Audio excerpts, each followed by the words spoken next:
City Hall and Parker Center, and they were going to hold them off. But it's tough to imagine something like this happening and preparing on such a huge scale. I mean, this has superseded the Watts riots by quite a bit, according to Chief Gates tonight. So maybe what we're really saying then is that the police and the administration didn't have a pulse of the community. They weren't in touch with what was happening. They didn't know that that emotion was almost ready to blow off the surface. Let's deal with another cause and effect relationship here. We were talking to Cardinal Mahoney earlier tonight about the media and his feelings about whether or not it was perpetuating some of the violence and causing people to go out and do more of it. I've heard quite a bit of that, and it's caused Ann and myself and a lot of people in this business to think for a minute. Well, let's see. We're showing them fire after fire and looting after looting. What effect is that having on people that might be sitting at home and saying, look, I'm going to go out and do that? Now, we're dealing with the public's right to know, and we're dealing with the journalist's right to present the information. And that is, in this vacuum, in this studio, what we deal with. Do you think the media had that kind of an effect on some people? It's very easy to kill the messenger. It's easy to blame the media. But you weren't looting. You weren't out there. You were just reporting what was occurring. And the other side of that is that if you don't do that, then we don't know what's going on at all. Dr. Butterworth, can we get you to hang in here with us? Because I got a question on the tip of my tongue, but we've just had Alex Payne sit down, and he is going to tell us that Jesse Jackson has arrived in town. After all, his plane had been diverted from LAX to Las Vegas earlier tonight. And he did get in Las Vegas and spoke at the airport there, but he's here now, huh? He's here in Los Angeles, Ann and Paul, and I just spoke with him just a few seconds ago. Jesse Jackson in Los Angeles to try to calm down the situation. Tomorrow he will meet with community leaders. He will meet with teenagers. He will try his best to put a lid on this simmering pot and try to end some of this violence. And here's some of that interview. We talked to people today who were looting, and they said they didn't see anything wrong with that. What do you say to those people that are breaking the law? Thou shalt not steal. Looting is wrong, and stealing is wrong, and killing is wrong. Abandoning these youth, denying their mother's prenatal care, denying them Head Start and daycare, is also wrong. Letting them languish, 50% unemployed, is also wrong. And so we must now look at the impact of abandoning 3 generations of people. Look at the cost of abandoning them in contrast to the cost of developing them. I submit to you, to educate them will cost less than to jail them. Can this scar on Los Angeles ever be healed? It can if there's a commitment, a serious commitment. We need to stop the fires, but the absence of the fire is not the presence of the development. And there must be a plan for development. If our leadership can sit around the common table and say, here's how we're going to have a long-term plan to rebuild Eastern Europe. Its infrastructure, its job market, its people.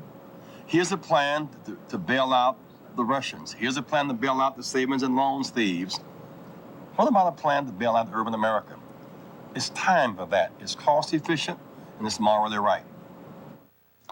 The Reverend Jesse Jackson just speaking on our KABC lot a few seconds ago. He will be here for at least a day tomorrow, talking with community leaders and teenagers and other members of the community, trying to do what he can to help end this crisis. He is going to meet, I don't know whether you said this, Alice, but Alice, I'm calling him Alice now. Alex, I'm sorry, it's late. At 9 o'clock in the morning, Governor Wilson and Jesse Jackson at the AME Church. I'm going to be talking to people there. Yes, he said he's going into the community to talk with teenagers especially and address the problem of looting and violence. Jesse Jackson, no matter what you think of him, or Jesse Jackson is a person that a lot of people look up to, young people do. Yes. We had Edward James Olmos, the actor. We've heard from quite a few people.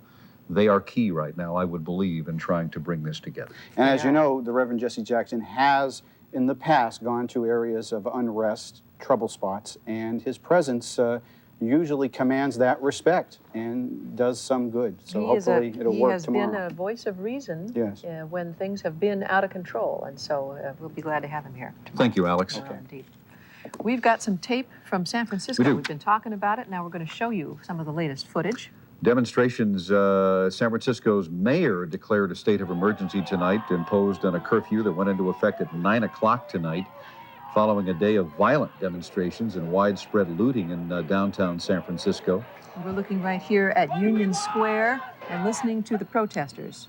Well, we heard them. There they went. They want justice for Rodney King, they said, but they settled for sports shirts, denims, and Reeboks. And the moral tone of the protest was shattered when the windows broke.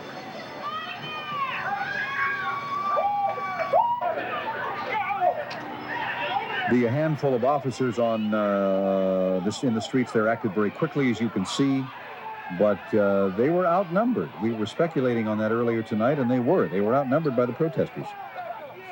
And as it became a general melee, they had a tough time distinguishing between the ones who'd been there for the peaceful protest and the ones who were basically interested in looting the store.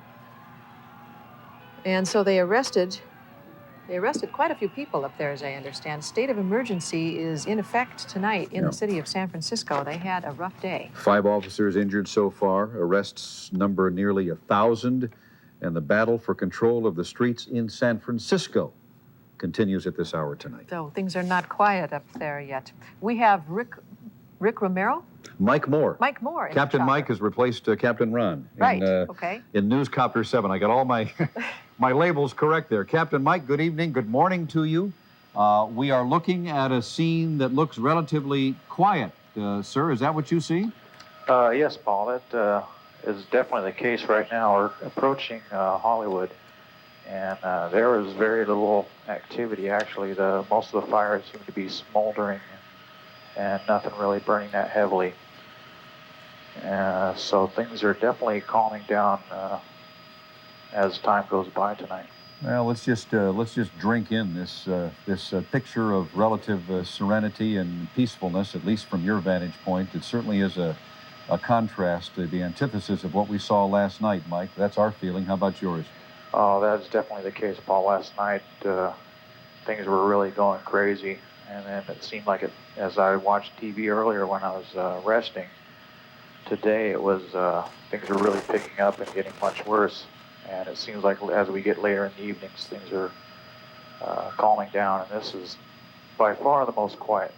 Welcome, welcome news. It sure looks good. Do you see any areas of black from where you are right now? We may not be in the right spot in town to notice if there's any power outages, but you notice anything from here? Yes, Ann, there are several areas of power outage. Right now, we're just over Capitol Records now. And to our south, I could spot at least 3 areas that have 4 or 5 square block area that have power outages. So they're small areas, but there are many of them, huh? Yeah, they're kind of scattered around, a little bit smaller. We've got psychologist Dr. Robert Butterworth in studio with us, Captain Mike, and I want to ask him earlier, a few minutes ago, we were talking about the scenes of fires and what that might be doing to people watching on television. How about these scenes of relative peace and calm, Dr. Butterworth? Is that having, what kind of effect is that having on our viewers right now? It's just what the doctor ordered. I mean, this is the best thing we could see. It's giving people hope. They're getting a And that is the ongoing coverage of KABC in Los Angeles. And that last shot, the one you're looking at now, a shot of Los Angeles that is not burning, but a difference from 24 hours ago. But that is the scene now.